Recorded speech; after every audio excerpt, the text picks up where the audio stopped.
Hello guys, welcome back to the channel. In today's video, I'm going to be taking you through a game I played against the woman FIDE master Kaslan Catherine from Suriname yesterday in a friendly match between SVG and Suriname. And this game is very interesting for several reasons. First of all, look at our rating differences. She is 1900 FIDE and I am 1500 FIDE. I have played only one FIDE rated event, and that was last year in the fifth Alba Games in Venezuela. Okay, and the other thing was I could not find any of her games online. I tried to check so that I have an idea what she plays so that I can prepare for her or something like that. But I could not find any games. On the other hand, she could find my games because we submitted the names of our leechers accounts, right? So she could have gone to my leechers and seen what I play against various openings. Against D4, she would have seen anything I play. Against E4, she would have seen that I mostly play the Aliakan's defense. So I felt like maybe if we play this match, I should play nothing I have played before, at least an opening that is not on my leechers account. Hopefully, it's going to be surprising for her, and we would have a game, right? We would have a game. So she opened this game with e4, and I decided to play the knight of Sicilian. I went c5 here.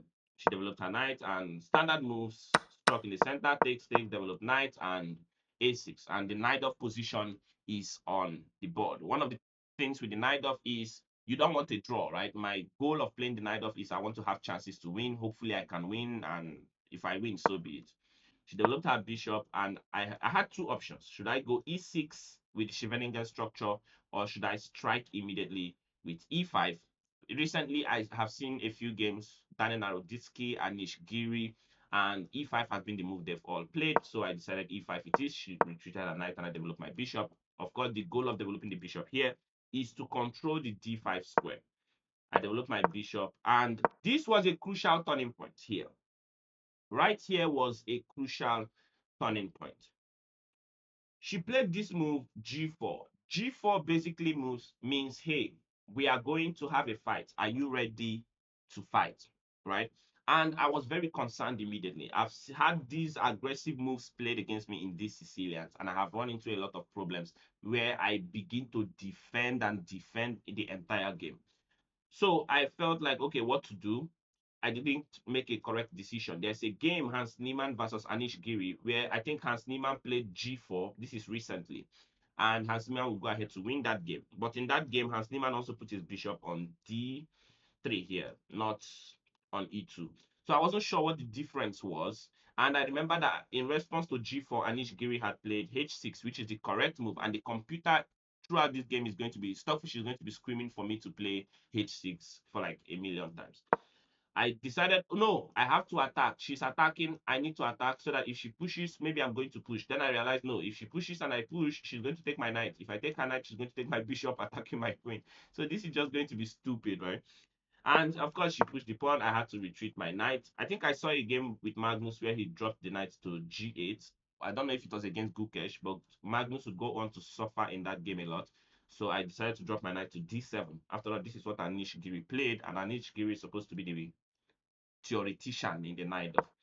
She moved her queen up, and I moved my knight here. She traded. I was very happy to see this trade because now I have the bishop pair, and I thought the position was fairly balanced. She sunk her knight there. I know whenever the knight lands, you have to chop it off. The queen is attacking the rook, so I blocked here, and I wanted to just trade the queens off. She decided to defend this pawn first. Of course, I traded the queens. I'm the lower rated player here. So in my mind, if we can get into something that looks like an end game, maybe she can outskill me in an end game, but I'm not very sure that that's what's going to happen. So I decided to go for the end game here. She started maneuvering her knight, and we get this position here.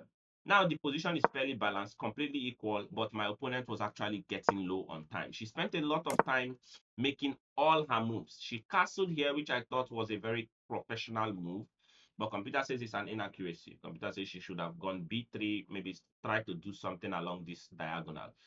But what do I know? I started maneuvering my knight as well.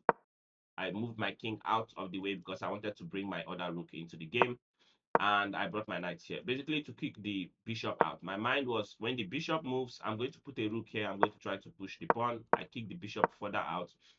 Now, in this position, I realized I actually don't have anything on this side of the board. If anything, my king is here. I kind of want this side of the board closed, if possible. I should have gone h5 to kick the bishop out, but I was worried, okay, if I go h5, maybe she'll retreat the bishop. Now she's going to put her rook here. Who is going to defend this pawn? I did not want any of that, but that was actually the better way to play. h5 was the best move in this position. She played here. Once again, computer says the best move is to go h6, but I was worried. If I go h6, she takes, I take. First of all, she has check, but this pawn is going to be weak. What I would have realized was I can put my bishop here, anchor the pawn, and life is good. So I pushed here to try to close down the position. And I think she should have played h6 herself. That's what I was thinking she was going to do, and I felt I was going to be in trouble if she played that move. Because I can't put my king there, right? This pawn is forever going to be a weakness.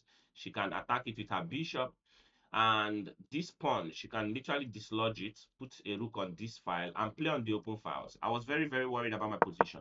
But my opponent did not play h6. Instead, she brought her rook up. I think she was trying to swing it over, and I got an opportunity to play h6 myself. Now, in this position, I thought I was okay, but I was not. This is actually +1 for white. And I'm sure if this computer thinks a little, goes into more depth, we'll probably have bigger advantage for white. My opponent put her bishop here. I moved my king out of the way, and she planted her bishop in that square. Now, I had an opportunity to execute my own plans because my whole point of bringing my rook over here was to be able to advance this pawn.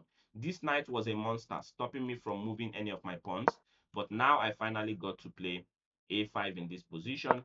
She brought her rook over, and I retreated my knight here. Why did I bring my knight to this square? I'm not sure. I think I wanted to kind of bring my knight here to smoke this bishop out, but that was not a very smart idea. She attacked the knight and I went back. And then she brought her other rook, but now I got to play b4. And the reason I played b4, it looks like I'm sacrificing a pawn. My whole thinking is if she takes here and I take, if she grabs that pawn, then I'm going to have, first of all, I'm going to have e4 here to attack the rook and the bishop. If she takes the pawn, when I take back, it's going to be a discover check. This was my big idea, right? When I take the bishop, it's going to be a discover check. This was my thinking here. And if she does not take it anyway, what's she going to play, right? She will have to start running with the king. And if she starts running with the king, what? Will I just take the rook? So kind of, it's almost like she has to capture the pawn because the rook is hanging. If she doesn't capture it, I don't know, if she moves the rook, then I have that. That is still a discover check. And I'm still hitting that rook. So I didn't see how, I thought this was very good for me, right? That was what I saw when I played b4 here. But my opponent would not let me have that, so she pushed the pawn, of course. And here I felt, okay, I'm going to bring this other rook here because I want to be able to push this pawn and then this pawn. She brought her both rooks to defend. I went a4 here. And somehow, it is actually my own attack that is crashing through in this position. She moved her king, sound move, and I went b3 here. I expected her to push this pawn, which she did, locking the position up. But I felt now I can actually swing my rooks over to the other side of the board because there's nothing happening here. My knight holds these pawns. Her pawns are not making any progress. This pawn is a weakness. I'm going to swing my rooks over to this side of the board and we'll play here. That was my idea. So I brought this rook first. Apparently, computer wanted me to bring this other rook, and she dropped her bishop, preventing me from swinging this other rook. Then I found a very nice idea. I said, what if I went g4 here? And computer said g4 is a great move. Went g4, kicked the rook out, and put my bishop on g5. My idea, I was considering two moves. If she takes this rook, I will take this rook. But for 1 second after she took my rook, I hallucinated. I thought, wait. She can literally swing this rook over here and attack my pawns. But my knight already holds all the pawns. And then I was worried. I can't even swing my own rook over here because of her bishop. I'll have to drop my rook back. I was worried about what was happening in this position. And I got short-sighted and I took the wrong rook. If not, this was completely winning for me. If I took this rook, this was going to be a almost +3 advantage for black. So I took the wrong move. My team captain was actually watching the game, and at this point he said, "Oh my God, if Kennedy finds this move," but I did not find it. And she swung her rook over here, meaning I'm going to be losing a pawn. But I'm losing a pawn here, but black is still better. I moved my king out of the way because I want my rook on this file. She took the pawn. I went here with my rook. And my idea here is basically I'm going to bring the rook down and over and see what we do here. So she started moving her knight, allowing me maneuver. I didn't want to trade the knights here. Here, I didn't want to trade the knights. So I basically moved my knight out of the way and then I swung my rook over here. I thought, wait a second, this is a good idea. I think I'm winning. All the while, I was aiming for back rank mates. Again, remember this pawn.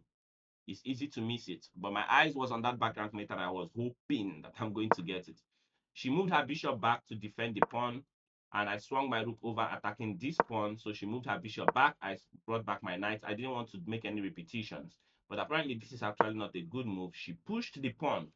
Now, when I saw this move, I thought, wait a second. That's a free pawn, right? Because in my head, what I'm thinking is if I take this pawn, she cannot actually recapture because she runs into a pin. And if you move the knight, it's basically back rank mate.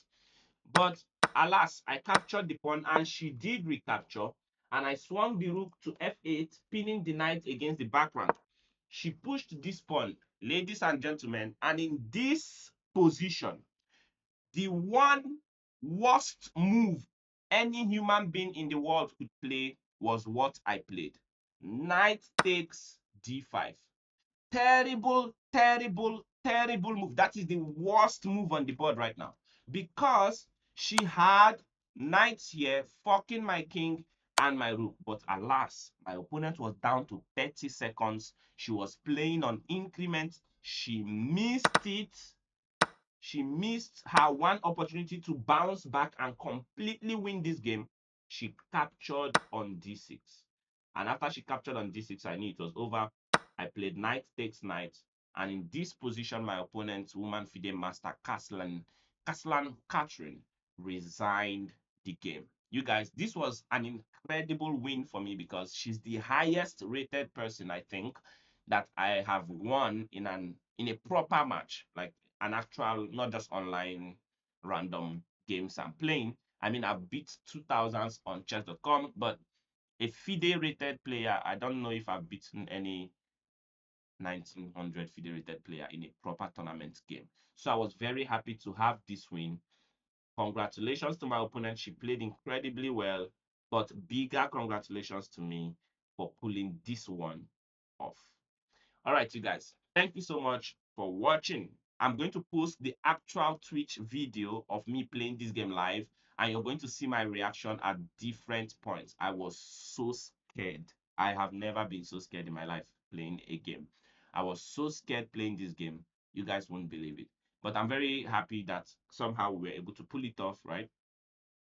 And I look forward to more interesting matches. Now I'm going to study the Najdorf a little better, hopefully play more interesting games, better games in the Najdorf as well. And until next time, please like the video. Please help me share it around. Subscribe to our channel, help us grow. We are a small chess channel and we are trying to find our footing in this space. Join us on Twitch as well for a very exciting time with our Twitch audience there. Until next time, I will see you guys again. Enjoy.